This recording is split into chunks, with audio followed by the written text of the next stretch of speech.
ನೀನ್ ಎಷ್ಟು ದಿನ ಈ ಮನೇಲಿ ಇರ್ತೀಯೋ ಅಷ್ಟು ಹಣ ನಷ್ಟ ಆಗುತ್ತೆ. ನಿನ್ಗೆ ನಿನ್ ಕುಟುಂಬದವ್ರು ಮುಖ್ಯನಾ ಇಲ್ಲ ಈ ಮನೆ ಮುಖ್ಯನಾ?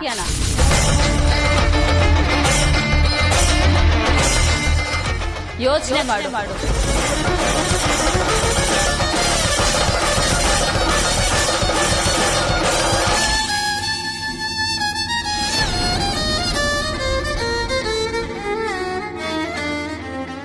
ಇಲ್ಲ, ನನ್ ಮಗು ಚೆನ್ನಾಗಿ ಬೆಳಿಬೇಕು. ಮಗು ಹುಟ್ಟೋದೇ ಆದ್ರೆ ಅದು ಹೊಸ ಮನೇಲೆ ಹುಟ್ಟಬೇಕು.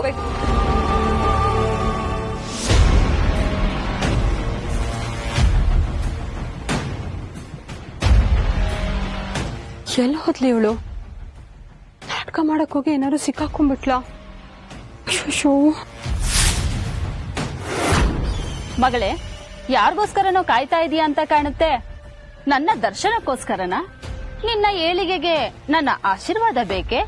ಈಗಲೇ 2,000 ವರಹಗಳನ್ನು ಕೊಡು, ನಾನು ಈಗಲೇ ನಿನಗೆ ಆಶೀರ್ವದಿಸುತ್ತೇನೆ. ಜಾಸ್ತಿ ಮಾತಾಡಿದ್ರೆ ಹಲ್ಲು ದುಷ್ಬಿಡ್ತೀನಿ. ಹೋಗಿದ್ ಕೆಲ್ಸ ಏನಾಯ್ತು ಅಂತ ನಾನ್ ಚಿಂತೆಲಿದ್ರೆ ಆಶೀರ್ವಾದ ಅಂತೆ. ಸನ್ಯಾಸಿನಿ ತರ ನನ್ನ ಹತ್ರ ಏನಾದ್ರು ನಾಟಕ ಮಾಡಿದ್ರೆ ಕೈ ಮುರಿದು ಬಿಡ್ತೀನಿ ಅಷ್ಟೇ. ಅಕ್ಕ, ಏನೋ ನಾಟಕ ಕಂಟಿನ್ಯೂ ಮಾಡ್ದೆ, ಅದಕ್ಕೆ ಈ ತರ ಹೇಳದಾ? ಅದು ಬಿಡು, ಬೆಳ್ಳಿಗೆ ಏನ್ ಹೇಳ್ದೆ? ನೀವೇನೇನ್ ಹೇಳ್ಕೊಟ್ಟಿದ್ರಿ ಅದನ್ನ ಪಿನ್ ಟು ಪಿನ್ ಹೇಳಿದಿನಕ್ಕ. ಬೆಳ್ಳಿ ಮನ್ಸಲ್ಲಿ ಈಗ್ಲೇ ಮನೆಯವ್ರ ಹತ್ರ ಮಾತಾಡ್ಬೇಕು ಅಂತ ಹೇಳ್ಕೊಟ್ಟಿದೀನಿ. ಯಾವ ಟೈಮಲ್ಲಿ ಬೇಕಾದ್ರೂ ನಿಮ್ ತಾಯಿ ಇಲ್ಲ ನಿಮ್ ಅಣ್ಣನ ಮನೆನ ಕೆಡವಿ ಹೊಸ ಮನೆ ಕಟ್ಟೋ ವಿಷಯನ ಪ್ರಸ್ತಾಪ ಮಾಡಕ್ ಹೇಳಿದೀನಿ. ಗುಡ್. ಮಗು ಹುಟ್ಟೋದಾದ್ರೆ ಹೊಸ ಮನೇಲೆ ಹುಟ್ಟಬೇಕು, ಇಲ್ಲ ಅಂದ್ರೆ ನಿನ್ ಮಗುಗೆ ಶ್ರೇಯಸ್ಸಿಲ್ಲ ಅಂತ ಒಂದಷ್ಟು ರೈಲ್ ಬಿಟ್ಟೆ. ಪಾಪ ಪೆದ್ದು ಮುಂಡೆದು ಹ್ಮ್ ಅಂತ ತಲೆ ಅಲ್ಲಾಡಿಸ್ತಿತ್ತು. ಬೆಳ್ಳಿ ಪೆದ್ದಿ ಅಲ್ಲ, ಎಲ್ಲಾ ವಿಚಾರನೂ ತಲೆಯಲ್ಲಿ ಇಟ್ಕೊಂಡೆ ಅವಳು ದಾಳ ಹಾಕೋದು. ಅವಳು ಪೆದ್ದಿ, ಅವಳಿಗೇನು ಅರ್ಥ ಆಗಲ್ಲ ಅಂತ ನಾವ್ ಅನ್ಕೊಂಡ್ರೆ ಅವಳು ಹಾಕಿರೋ ಬಲೆಯಲ್ಲಿ ಸಿಕ್ಕಾಕೊಂಡು ಒದ್ದಾಡ್ಬೇಕಾಗತ್ತೆ.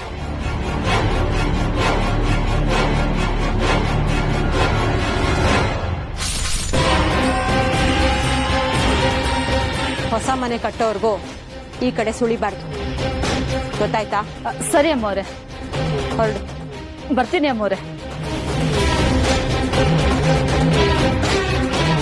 ಅತ್ತೆ ಸೊಸೆ ಜಗಳಕ್ಕೆ ನಾಂದಿ ಹಾಡಿದೀನಿ. ಇದ್ರಲ್ಲಿ ಯಾರು ಗೆಲ್ತಾರೋ ಯಾರು ಸೋಲ್ತಾರೋ ನನಗಂತೂ ಗೊತ್ತಿಲ್ಲ. ಆದ್ರೆ ಯಾರೇ ಗೆದ್ರೂ ಲಾಭ ಆಗೋದ್ ಮಾತ್ರ ನನಗೆ.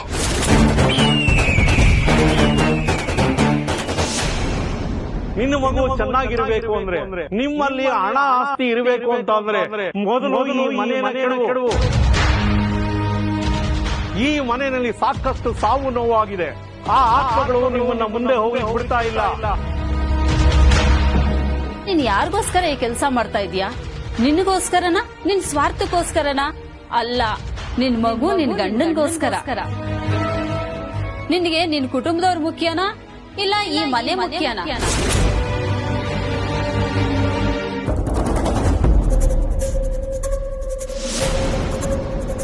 ಇಷ್ಟು ದಿನ ಮಾಯಾ ಮಾಯಾ ಅಂತಿದ್ದೆ, ಈಗ ಎಲ್ಲ ಮುಗೀತು, ಆರಾಮಾಗಿದ್ಯಾ ಅನ್ಕೊಂಡ್ವಿ. ಅಷ್ಟರಲ್ಲಿ ಯಾವ್ದೋ ಹೊಸ ವಿಷಯನ ತಲೆಯಲ್ಲಿ ಇಟ್ಕೊಂಡು ಯೋಚನೆ ಮಾಡ್ತಿದ್ಯಲ್ಲ, ಸ್ವಲ್ಪ ತಲೆಗೆ ರೆಸ್ಟ್ ಕೊಡು. ಇಲ್ಲ ಅಕ್ಕ, ಬೆಳಗ್ಗೆ ಬುಡ್ಬುಡ್ಕೆ ಅವ್ರ ಬಗ್ಗೆ ಹೇಳಿದ್ನಲ್ಲ. ಆದ್ರೆ ಮನೆಯವರೆಲ್ಲ ಅದಕ್ಕೆ ಬೇಡವೇ ಬೇಡ ಅಂತ ಹೇಳಿದ್ರಲ್ಲ. ಅದೇ ತರ ಸನ್ಯಾಸಿನಿ ಒಬ್ರು ಬಂದಿದ್ರು. ಅವ್ರೇನಾದ್ರೂ ಮನೆ ಕೆಡವಿ ಹೊಸ ಮನೆ ಕಟ್ಟಿ ಅಂತ ಹೇಳಿದ್ರ? ಅದೇ ನನಗೂ ಆಶ್ಚರ್ಯ ಆಗ್ತಿರೋದು ಅಕ್ಕ. ಈ ವಿಷಯ ಮಾತಾಡೋದೇ ಬೇಡ ಅಂತ ಸುಮ್ನೆ ಆಗಿದ್ದೆ. ಆದ್ರೆ ಎಲ್ರು ಬಂದು ನನಗೆ ಅದನ್ನೇ ನೆನಪು ಮಾಡ್ತಿದ್ದಾರೆ. ಇದ್ರಲ್ಲಿ ಯಾವ್ದ್ ಸುಳ್ಳು ಯಾವ್ದ್ ಸತ್ಯ ಅಂತಾನೆ ಗೊತ್ತಾಗ್ತಿಲ್ಲ. ಅದು ಅಲ್ದೆ ಮುತ್ತು ಮಾವ ಅತ್ತೆ ಹೇಳೋದ್ರಲ್ಲೂ ಸತ್ಯ ಇದೆ. ಇಷ್ಟು ದೊಡ್ಡ ಮನೆನ ಕೆಡವಿ ಹೊಸ ಮನೆ ಕಟ್ಬೇಕು ಅಂದ್ರೆ ಆಗತ್ತಾ? ಹೊಸ ಮನೆ ಕಟ್ಟೋದಕ್ಕಾದ್ರೂ ನಮ್ಮ ಹತ್ರ ಹಣ ಇರ್ಬೇಕಲ್ವಾ? ನೀನ್ ಹೇಳಿದ್ದನ್ನ ಯೋಚನೆ ಮಾಡ್ದೆ ಬೆಳ್ಳಿ. ಹಣ ಇವತ್ ಬರತ್ತೆ, ನಾಳೆ ಹೋಗತ್ತೆ. ಆದ್ರೆ ಮನ್ಸಿಗೆ ನೆಮ್ಮದಿ ಸಿಗೋದು ಯಾವಾಗ ಹೇಳು? ಮನೆಗೆ ಮಗು ಅಂತ ಬಂದಾಗ. ಅಂತ ಅವಕಾಶ ಇರ್ಬೇಕಾದ್ರೆ ಮನೆ ತಾನೆ ಕಟ್ಸೋಕ್ ಹೇಳು. ಆದ್ರೆ ನಾನ್ ಹೇಳ್ದೆ ಅಂತ ಹೇಳ್ಬೇಡ, ಆಮೇಲೆ ಎಲ್ರೂ ನನ್ ಮೇಲೆ ಕೋಪ ಮಾಡ್ಕೋತಾರೆ. ನಿಜ ಹೇಳ್ಬೇಕಂದ್ರೆ ನನಗೂ ಈ ಮನೇಲಿ ಇದ್ದು ಬೋರ್ ಆಗ್ಬಿಟ್ಟಿದೆ ಬೆಳ್ಳಿ. ನಮಗೂ ಬದಲಾವಣೆ ಬೇಕಲ್ವಾ? ತೋಟದ ಮನೆ ಆದ್ರೂ ಪರವಾಗಿಲ್ಲ, ಇಲ್ಲ ಹೊಸ ಮನೆ ಆದ್ರೂ ಪರವಾಗಿಲ್ಲ. ಅದಕ್ಕೀಗ ನನ್ನ ಏನ್ ಮಾಡು ಅಂತೀರಾ? ಸೀದಾ ಮುತ್ತಣ್ಣನ ಹತ್ರ ಹೋಗು, ಮನೆ ವಿಚಾರ ಮಾತಾಡು, ಏನ್ ಹೇಳ್ತಾರ ಕೇಳು. ಅತ್ತೆನ ಕೇಳ್ಬೇಕು ಅಂತಾರೆ. ಅದ್ರ ಬದಲು ನೀನೇ ಹೋಗಿ ಅಮ್ಮನ ಹತ್ರ ನೇರವಾಗಿ ಮಾತಾಡ್ಬಿಡು. ಅಮ್ಮ ಏನಾದ್ರೂ ಒಂದ್ ಡಿಸೈಡ್ ಮಾಡೇ ಮಾಡ್ತಾರೆ. ಆಗ ನಿನ್ಗೂ ಈ ವಿಷಯದ ಬಗ್ಗೆ ತಲೆ ಕೆಡಲ್ಲ. ನೀವ್ ಹೇಳೋದು ಸರಿನೇ ಅಕ್ಕ. ನಾನ್ ಹೇಳೋದೆಲ್ಲ ಸರಿಯಾಗೇ ಇರುತ್ತೆ, ಆದ್ರೆ ಅದನ್ನ ಅರ್ಥ ಮಾಡ್ಕೊಳ್ಳೋರ್ ಬೇಕು. ನಿನಗೆ ಅಷ್ಟು ಬುದ್ಧಿ ಇದೆ, ಆ ಧೈರ್ಯನೂ ಇದೆ. ಅದಕ್ಕೆ ಹೇಳ್ತಿದ್ದೀನಿ, ನೇರವಾಗಿ ಹೋಗಿ ಅಮ್ಮನ ಹತ್ರ ಮಾತಾಡು. ಸರಿ ಅಕ್ಕ, ಹಾಗೆ ಮಾಡ್ತೀನಿ. ಮಾಡು ಮಾಡು, ಎಲ್ರೂ ಸೇರ್ಕೊಂಡು ನಿನಗೆ ಸರಿಯಾಗಿ ಶಾಸ್ತಿ ಮಾಡ್ತಾರೆ. ಆಸ್ತಿ ನಿಧಾನವಾಗಿ ನನ್ನ ಹತ್ರ ಬರಕ್ ಸ್ಟಾರ್ಟ್ ಆಗತ್ತೆ. ಕುರಿನ ಹುಲಿ ಹತ್ರ ಕಳ್ಸಿದೀನಿ. ಹುಲಿ ಬೇಟೆ ಆಡೋದ್ರೊಂದೇ ಬಾಕಿ ಇರೋದು.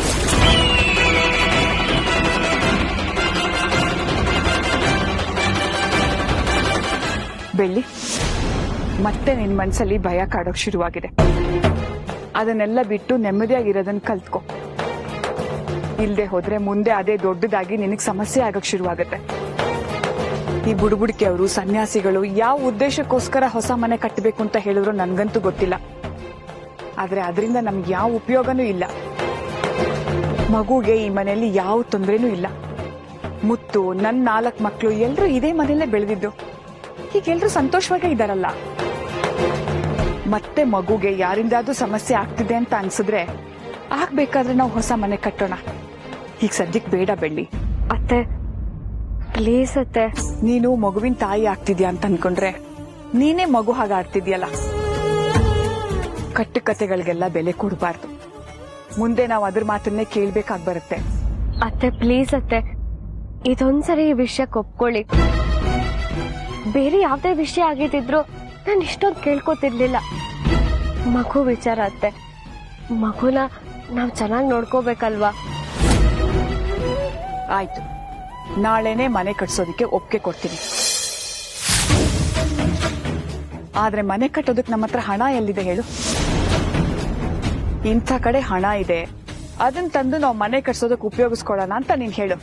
ನಾನು ಇವತ್ತೇ ಮುತ್ತುಗ್ ಹೇಳಿ ಮನೆ ಕಟ್ಸೋದಕ್ಕೆ ಒಪ್ಪಿಸ್ತೀನಿ. ಯಾಕೆ ಸುಮ್ನಾಗೋದೆ? ಹಣ ಇಲ್ಲ ಅಂತನಾ? ಇದೇ ಪರಿಸ್ಥಿತಿನೇ ಮುತ್ತುಗೂ ಬಂದಿರೋದು. ಮೊದ್ಲು ನಮ್ಮ ಹತ್ರ ಅರಮನೆ ಕಟ್ಟೋಷ್ಟು ಹಣ ಇತ್ತು. ರೈಸ್ ಮಿಲ್ ಲಾಸ್ ಆದ್ಮೇಲೆ ಖರ್ಚಿಗೂ ಯೋಚನೆ ಮಾಡೋ ಹಾಗಾಗಿದೆಮ್ಮ. ಮುತ್ತು ತುಂಬಾ ಕಷ್ಟ ಪಡ್ತಿದ್ದಾನೆ. ಈಗ ನಾವು ನಮಗನ್ಸಿದ್ದನ್ನ ಹೇಳಿದ್ರೆ ರೈಸ್ ಮಿಲ್ ಕಟ್ಸೋದನ್ನೇ ನಿಲ್ಸ್ಬಿಡ್ತಾನೆ. ಅಯ್ಯೋ ಬೇಡ ಬೇಡ, ರೈಸ್ ಮಿಲ್ಲು ಚೆನ್ನಾಗಿ ಕಟ್ಬೇಕು. ಮುತ್ತು ಮಾವ 100 ಆಸೆಗಳನ್ನ ಕಟ್ಕೊಂಡಿದ್ದಾರೆ, ಅದೆಲ್ಲ ನೆರವೇರ್ಬೇಕು. ಹಾಗೆ ನೆರವೇರ್ಬೇಕು ಅಂದ್ರೆ ಈಗ ನೀನು ಯಾವುದೇ ಬೇಡಿಕೆನೂ ಮುತ್ತು ಹತ್ರ ಇಡಬಾರ್ದು. ಕಟ್ಸೋಣ, ಹೊಸ ಮನೆ ತಾನೆ, ಕಟ್ಸಿದ್ರೆ ಆಯ್ತು. ರೈಸ್ ಮಿಲ್ ಎಲ್ಲ ಮುಗಿದ್ಮೇಲೆ ಕಟ್ಸೋಣ. ಸರಿ ಅತ್ತೆ, ನೀವ್ ಹೇಳ್ದಾಗೆ ಆಗ್ಲಿ. ರೈಸ್ ಮಿಲ್ ಕಟ್ಟೋವರೆಗೂ ನನ್ ಮನೆ ಕಟ್ಟೋ ವಿಚಾರನ ಮಾತಾಡಲ್ಲ. ಹೋಗಿ ಆರಾಮಾಗಿ ರೆಸ್ಟ್ ಮಾಡು. ಆದ್ರೆ ಒಂದು, ಏನತ್ತೆ ಅದು? ಈ ವಿಚಾರನ ಮುತ್ತು ಮುಂದೆ ಮಾತಾಡ್ಬೇಡ. ಅವನು ಹೊರಗಡೆ ಎಲ್ಲ ಓಡಾಡ್ಕೊಂಡು ತುಂಬಾ ಟೆನ್ಷನ್ ಅಲ್ಲಿ ಬಂದಿರ್ತಾನೆ. ಇದೇ ವಿಚಾರನ ಮತ್ತೆ ಮತ್ತೆ ಕೇಳ್ತಾ ಇದ್ರೆ ಅವನ ಮನ್ಸಿಗೆ ನೆಮ್ಮದಿ ಇರೋದಿಲ್ಲ. ಸರಿ ಅತ್ತೆ, ನಾನೇನು ಮಾತಾಡಲ್ಲ.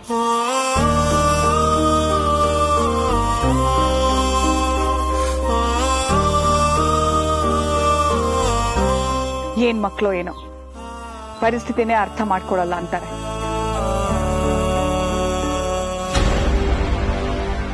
ಅಶೋಶೋ, ಇದೇನಿದು? ಬೆಳ್ಳಿ ಮಾತಿಗೆ ಅಮ್ಮ ಇಷ್ಟು ಸಲೀಸಾಗಿ ಒಪ್ಕೊಂಡ್ಬಿಟ್ರಲ್ಲ. ಇವರಿಬ್ರು ಮಧ್ಯೆ ದೊಡ್ಡ ಗಲಾಟೆ ಆಗತ್ತೆ ಅನ್ಕೊಂಡೆ. ಎಲ್ಲ ಟುಸ್ಪಟಾಕಿ ಆಗೋಯ್ತು. ಈಗ ನನ್ ಏನ್ ಮಾಡ್ಲಿ? ಬೇರೆ ಏನಾದ್ರು ಹೊಸದಾಗಿ ಪ್ಲಾನ್ ಮಾಡ್ಬೇಕು. ಏನ್ ಮಾಡೋದು?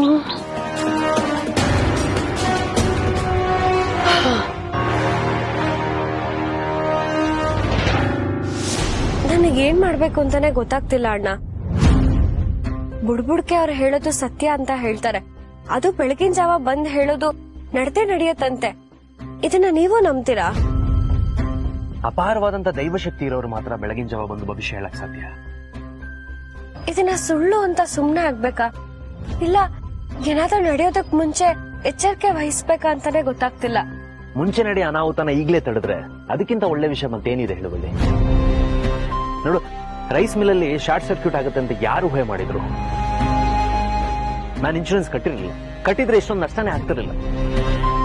ಇಲ್ಲೂ ಅಷ್ಟೇ, ಸಮಸ್ಯೆ ಇದೆ ಅಂತ ಮುಂಚೆನೆ ಗೊತ್ತಾಗಿದೆ. ಅದ್ರ ಬಗ್ಗೆ ಎಚ್ಚರಿಕೆ ವಹಿಸೋದೇ ಒಳ್ಳೇದು. ಇದಕ್ಕೆ ಮುತ್ತು ಮಾವ ಆಗ್ಲಿ ನೀಲಾಂಬರಿ ಅತ್ತೆ ಆಗ್ಲಿ ಒಪ್ಕೊಳ್ತಿಲ್ಲ. ಇದು ಬರೀ ಬುಡ್ಬುಡ್ಕೆ ಅವ್ರು ಹೇಳಿದಷ್ಟೇ ಅಲ್ಲ, ಆ ಸನ್ಯಾಸಿನಿ ಬಂದಿದ್ರಲ್ಲ ಅವರು ಅದನ್ನೇ ಹೇಳ್ಬಿಟ್ಟು ಹೋದ್ರು. ಎಲ್ರಿಗೂ ಇಲ್ಲೇನೋ ಸಮಸ್ಯೆ ಇದೆ ಅಂತ ಗೊತ್ತಾಗಿರ್ಬೋದು, ಅದಕ್ಕೆ ಅವ್ರ ಮಾತು ಕೇಳಿದ್ದಾರೆ. ಇಷ್ಟೆಲ್ಲಾ ಗೊತ್ತಾದ್ಮೇಲೂ ನಾವ್ ಸುಮ್ನೆ ಕೂತ್ಕೊಂಡ್ರೆ ಮುಂದೆ ಆಗೋದನ್ನ ತಡೆಯೋದಕ್ಕಾಗುತ್ತಾ? ಇಲ್ಲ ಬಿಳಿ, ಈಗ್ಲೇ ಏನಾದ್ರೂ ಉಪಾಯ ಮಾಡ್ಲೇಬೇಕು. ನಾವು ಮುಂಚೆನೆ ಅನ್ಕೊಂಡಿದ್ವಿ ಈ ಹಳೆ ಮನೆನ ಹೊಡೆದಾಕಿ ಒಂದು ಹೊಸ ಮನೆ ಕಟ್ಟಬೇಕು ಅಂತ. ಆದ್ರೆ ಅದು ಕಾರ್ಯರೂಪಕ್ಕೆ ಬರ್ಲೇ ಇಲ್ಲ. ನೀನು ಮುತ್ತು ಹತ್ರ ಮಾತಾಡು, ಅವ್ನು ಖಂಡಿತ ಹೋಗ್ತಾನೆ. ಅವರಿಗೂ ಅಷ್ಟೊಂದು ಇಷ್ಟ ಇರ್ಲಿಲ್ಲ ಅಣ್ಣ.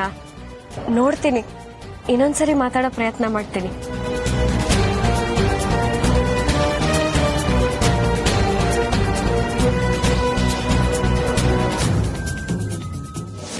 ಮುತ್ತು ರೈಸ್ ಮಿಲ್ ಕೆಲಸ ಶುರು ಮಾಡೋಣ. ಹೌದಮ್ಮ, ಎಲ್ಲಿವರೆಗೂ ಬಂತು? ಇನ್ನು ಪ್ಲಾನಿಂಗ್ ಅಲ್ಲೇ ಇದೆ. ಇಂಜಿನಿಯರ್ ಸ್ವಲ್ಪ ಕರೆಕ್ಷನ್ಸ್ ಹೇಳಿದ್ದಾರೆ ಪ್ಲಾನ್ ಅಲ್ಲಿ. ಅದು ಬಂತು ಅಂದ್ರೆ ನಾವು ಕೆಲಸ ಶುರು ಮಾಡುವುದು. ಬ್ಯಾಂಕ್ ಅಲ್ಲಿ ದುಡ್ಡು ಇಟ್ಕೊಳ್ಳೋದಕ್ಕೆ ಹೇಳು. ಸರಿ ಅಮ್ಮ, ಏನ್ ಪ್ರಾಬ್ಲಮ್ ಇಲ್ಲ, ಅದಕ್ಕೆಲ್ಲ ವ್ಯವಸ್ಥೆ ಆಗಿದೆ. ಕನ್ಸ್ಟ್ರಕ್ಷನ್ ಮಾಡಕ್ಕೆ ಏನ್ ಪ್ರಾಬ್ಲಮ್ ಇಲ್ಲ, ಅದಕ್ಕೆ ವ್ಯವಸ್ಥೆ ಇದೆ. ಅಣ್ಣನ ಸರಿಯಾಗಿ ನೋಡ್ದೆ 1 ವಾರ ಆಯ್ತು. ಅಲ್ಲಿ ಇಲ್ಲಿ ಅಂತ ಕೆಲ್ಸದಲ್ಲಿ ಬ್ಯುಸಿಯಾಗೇ ಇದ್ದಾನೆ. ಅದು ಅಕ್ಕ, ಮುತ್ತು ಸ್ಪಾಟ್ ಅಲ್ಲಿ ಇದ್ರೇನೆ ಕೆಲಸ ಆಗೋದು. ತುಂಬಾ ಮೀಟಿಂಗ್ಸ್ ಅದು ಇದು ನಡೀತಿದೆ, ಅದಕ್ಕೆ ಸ್ವಲ್ಪ ಬಿಸಿ ಇದ್ದಾನೆ. ಅದ್ ಮುಗಿದ್ಮೇಲೆ ಮುತ್ತು ಫ್ರೀ ಆಗ್ಬಿಡ್ತಾನೆ. ನೀನ್ ಹೊರಡು, ಮುತ್ತು ಬಂದ್ಮೇಲೆ ನನ್ನ ಹತ್ರ ಮಾತಾಡೋದಕ್ಕೆ ಹೇಳು. ಸರಿ ಅಮ್ಮ.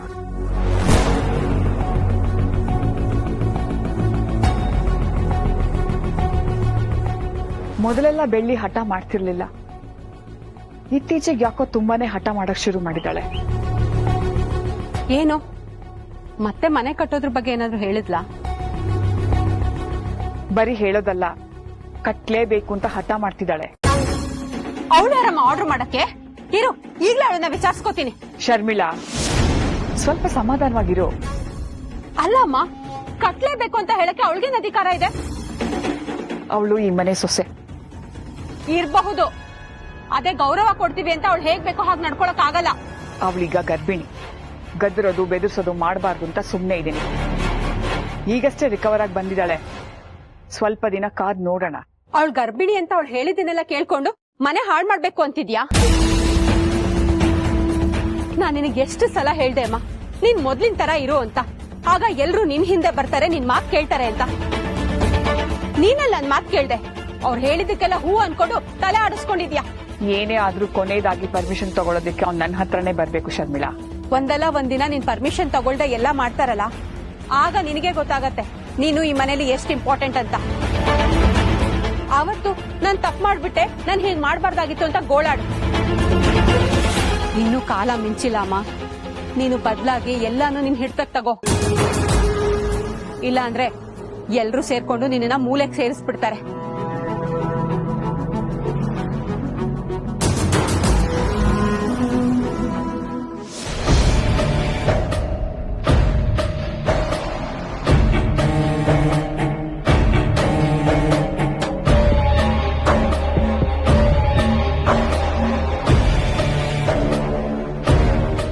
ಏನ್ ಬೆಳ್ಳಿಯವ್ರೆ, ನಾನು ನಿಮ್ಮನ್ ಏನು ಅನ್ಕೊಂಡಿದ್ದೆ, ಆದ್ರೂ ನೀವ್ ಒಂದ್ ಕೈ ಮೇಲೆ ಬಿಡಿ.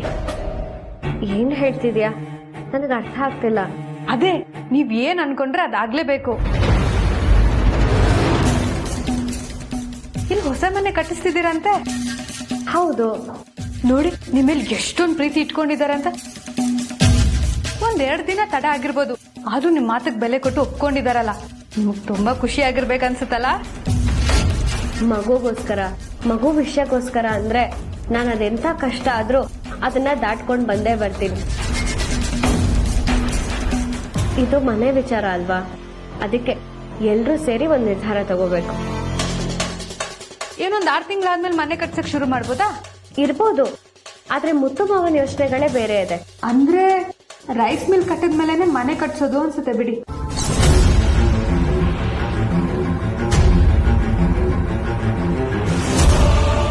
ಈ ವಿಚಾರ ನನಗೆ ಮುತ್ತು ಮಾವ ನಾನು ಅವರು ರೂಮಲ್ಲಿ ಇದ್ದಾಗ ಹೇಳಿದ್ದು.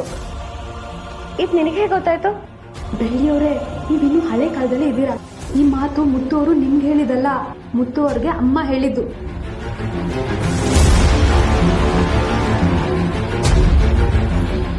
ಅವ್ರು ಇದೇ ತರ ನಡಿಬೇಕು ಅಂತ ಹೇಳಿದ್ರಿಂದಾನೆ ಮುತ್ತು ಅವ್ರು ಬಂದು ನಿಮ್ಮನ್ನ ಒಪ್ಸಿರೋದು. ಈ ವಿಷಯ ನಿಮಗೆ ಮುಂಚೆನೆ ಗೊತ್ತಿರ್ಲಿಲ್ವಾ? ಇಲ್ಲ, ಮುತ್ತು ಮಾವ ನನ್ನ ಖುಷಿಗೋಸ್ಕರ ಇದನ್ನ ಹೇಳ್ತಿದ್ದಾರೆ ಅನ್ಕೊಂಡೆ. ಆದ್ರೆ ನೀಲಂಬರಿ ಅತ್ತೆಯಿಂದ ಅವ್ರು ಹೇಳಿರೋದು ಅಂತ ಗೊತ್ತಿರ್ಲಿಲ್ಲ. ಅದಕ್ಕೆ ಹೇಳೋದು, ಮನೇಲಿ ಇದ್ರೂ ಕೂಡ ಮನೇಲಿ ಏನೇನ್ ನಡೀತಿದೆ ಅಂತ ಗೊತ್ತಾಗ್ಬೇಕು ಅಂತ. ಇಲ್ಲ ಅಂದ್ರೆ ನಮ್ಮ ಆಸೆಗಳಿಗೆಲ್ಲ ಬೇರೆಯವ್ರು ಬಂದು ಕಡ್ಡಿ ಅಲ್ಲಾಡಿಸ್ತಾರೆ.